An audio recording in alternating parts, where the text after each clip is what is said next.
En el año 1600, en una llanura envuelta en niebla llamada Sekigahara, se decidió el destino de Japón. No fue simplemente una batalla entre clanes rivales.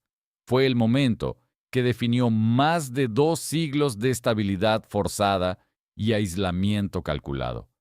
Tras décadas de guerras civiles conocidas como el período Sengoku, el país estaba agotado. Señores feudales, los daimyo, habían luchado por poder, territorios y prestigio en una espiral interminable de traiciones y alianzas cambiantes. La figura del emperador seguía existiendo en Kioto, pero su autoridad era simbólica. El verdadero poder estaba en manos de los guerreros. En ese escenario emergió Tokugawa Ieyasu, un estratega paciente que comprendía que la fuerza militar debía combinarse con visión política.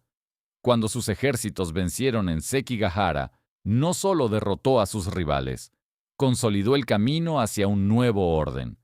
En 1603 recibió el título de shogun, estableciendo el shogunato Tokugawa. A diferencia de los siglos anteriores de conflicto constante, Ieyasu entendió que la supervivencia del régimen dependía de controlar no solo la espada, sino también la estructura social. El sistema que implementó reorganizó el país en dominios feudales bajo supervisión estricta. Los daimyo mantuvieron sus territorios, pero quedaron subordinados al shogun mediante un mecanismo ingenioso llamado Sankin Kotai. Este sistema obligaba a los señores a residir parte del año en Edo, la nueva capital, mientras sus familias permanecían allí como garantía de lealtad. Era una forma sofisticada de control político disfrazada de protocolo.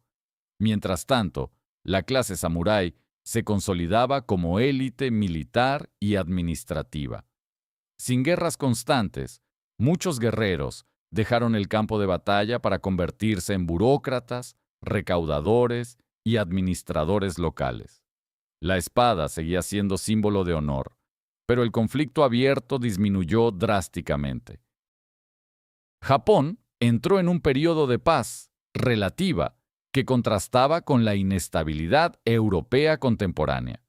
Sin embargo, esta estabilidad tenía un precio: el aislamiento. A comienzos del siglo XVII, misioneros cristianos y comerciantes europeos habían llegado a Japón, introduciendo nuevas ideas, armas de fuego y redes comerciales. Para el shogunato, esta influencia extranjera representaba una amenaza potencial a la cohesión interna. Tras una serie de tensiones y rebeliones, como la insurrección de Shimabara en 1637, el régimen decidió cerrar el país casi por completo al exterior. Esta política, conocida como Sakoku, restringió severamente el comercio y prohibió el cristianismo. Solo unos pocos puertos, como Nagasaki, permanecieron abiertos bajo estricta supervisión y contacto limitado con comerciantes holandeses y chinos. Durante más de 2 siglos, Japón desarrolló su cultura, economía y estructura social en relativo aislamiento del mundo occidental. Edo creció hasta convertirse en una de las ciudades más grandes del planeta. El orden social se organizó en una jerarquía rígida: samuráis, campesinos, artesanos y comerciantes. Aunque los comerciantes estaban en la base oficial de la pirámide, con el tiempo acumularon riqueza significativa, creando tensiones sutiles dentro del sistema. El shogunato logró algo extraordinario: transformó un territorio fragmentado por la guerra en un estado centralizado bajo control militar indirecto. Pero esa misma rigidez que garantizaba estabilidad también limitaba la capacidad de adaptación ante un mundo que, fuera de sus fronteras, comenzaba a cambiar aceleradamente. Mientras Europa avanzaba hacia revoluciones industriales y expansión colonial, Japón permanecía encerrado en su propio equilibrio cuidadosamente diseñado. Y ese equilibrio, aunque duradero, no era eterno. Durante los siglos XVII y XVIII, el sistema Tokugawa funcionó con una eficacia notable. La ausencia de guerras internas permitió un crecimiento económico sostenido. La agricultura mejoró gracias a nuevas técnicas de cultivo, la producción de arroz aumentó y las ciudades florecieron. Edo, Osaka y Kioto se convirtieron en centros urbanos vibrantes. Aunque el orden social estaba estrictamente definido, la realidad económica comenzó a transformar lentamente el equilibrio interno. Los comerciantes, oficialmente situados en la base de la jerarquía, acumulaban capital a través del comercio y el crédito. Muchos samuráis, en cambio, dependían de estipendios fijos en arroz que perdían valor con el tiempo. Esta paradoja, guerreros empobrecidos y mercaderes enriquecidos, erosionaba silenciosamente la estructura tradicional. Sin embargo, el shogunato mantenía el control político con firmeza. La censura regulaba ideas consideradas peligrosas y el cristianismo permanecía prohibido. El aislamiento no significaba ignorancia total del mundo exterior.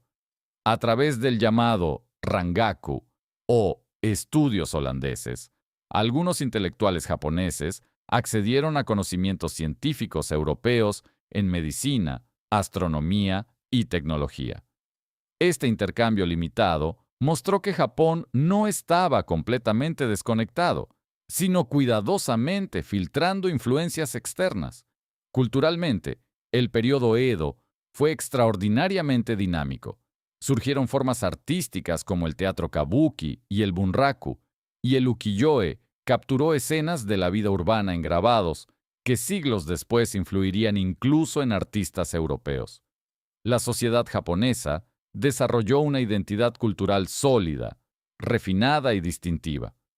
Pero mientras Japón perfeccionaba su orden interno, el equilibrio global comenzaba a transformarse radicalmente.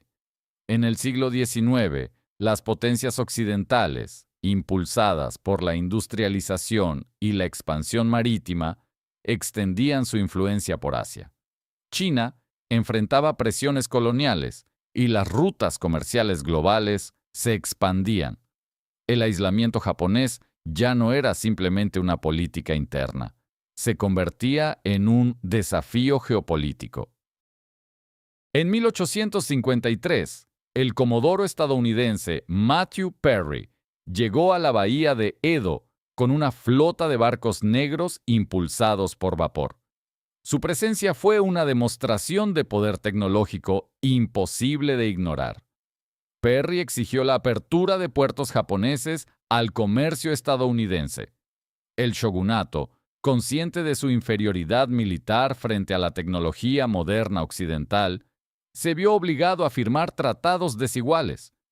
Aquella decisión sacudió los cimientos del sistema Tokugawa.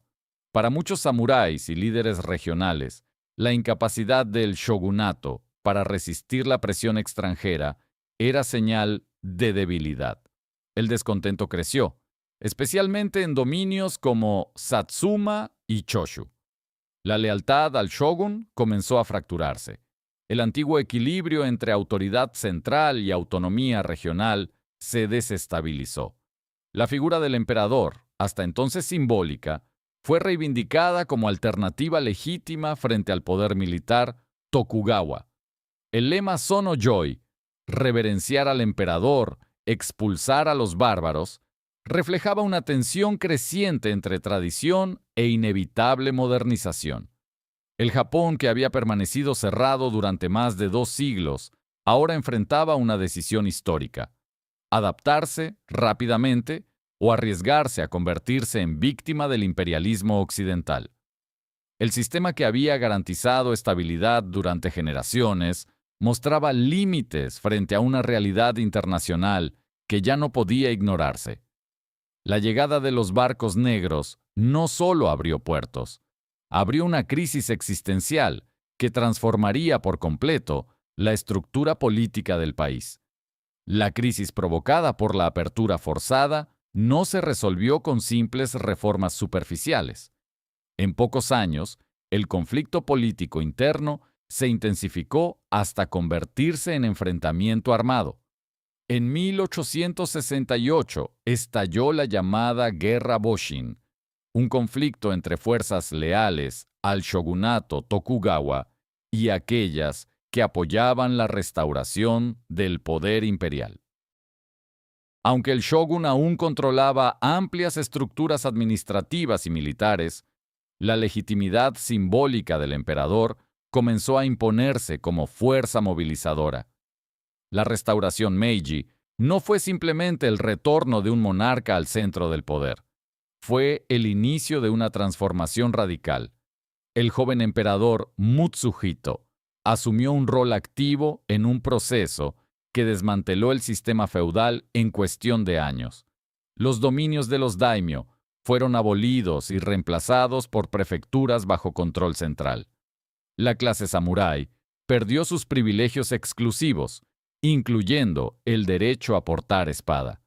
El antiguo orden jerárquico fue sustituido por un proyecto de modernización acelerada.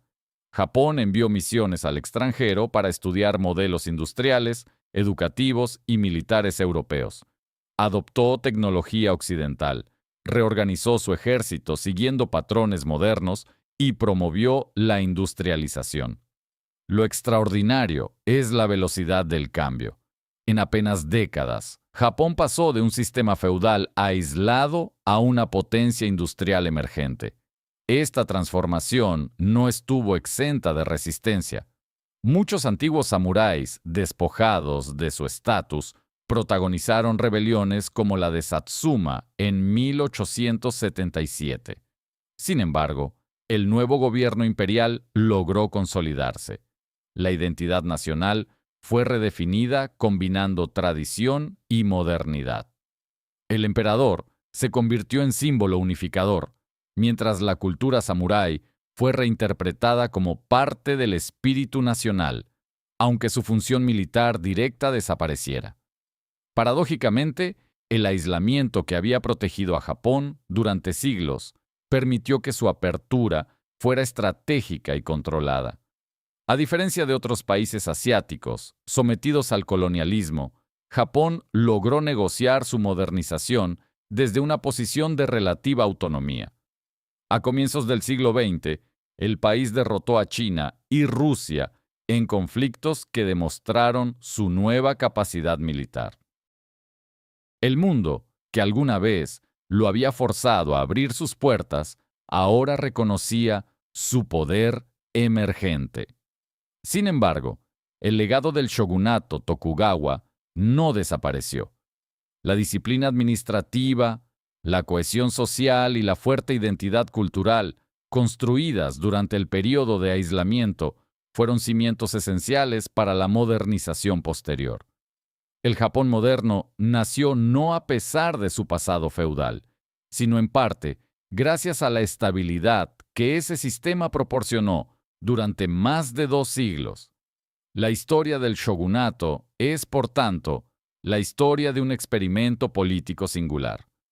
Un régimen militar que cerró el país para preservar su equilibrio interno y que, cuando el mundo exterior llamó con fuerza, fue reemplazado por una transformación igualmente radical.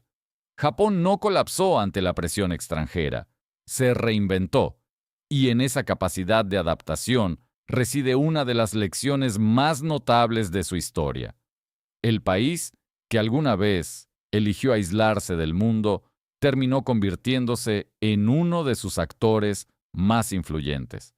La espada del samurái dio paso a la industria y la diplomacia, pero la memoria de aquel orden disciplinado sigue formando parte del imaginario japonés. La era del shogunato cerró el mundo para protegerlo. La era Meiji lo abrió para redefinirlo.